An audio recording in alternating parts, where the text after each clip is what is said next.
ഭക്ഷ്യവിഷബാധ എന്ന് പറയുന്ന നിസ്സാരമായിട്ടുള്ള കാര്യമല്ല. അത് ജീവഹാനി വരുത്തുന്നു എന്ന് നമുക്ക് റീസെൻ്റ് ആയിട്ടുള്ള ഇൻസിഡൻറ്റിൽ നിന്ന് മനസ്സിലാകുന്നു. ഇപ്പം ഇത് പല തരത്തിലുള്ള അണുക്കളാണ് കാരണമാകുന്നത്.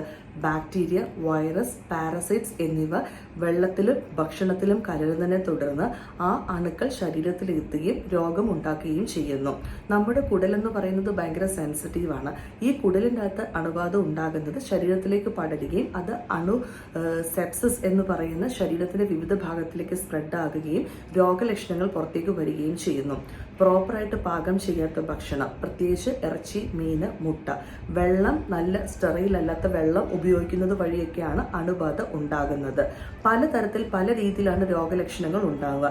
ചില ആൾക്കാർക്ക് സാധാരണഗതിയിലുള്ള വയറിളക്കം, ഛർദി, നിർജ്ജലീകരണം, ക്ഷീണം, തളർച്ച, പനി എന്നിവയിൽ ഒതുങ്ങുന്നു. പക്ഷെ ചിലർക്ക് ഈ അണുബാധ സ്പ്രെഡ് ആകുന്നതിനെ തുടർന്ന് മറ്റു കോംപ്ലിക്കേഷൻസിലേക്ക് പോവുകയും ചെയ്യുന്നു.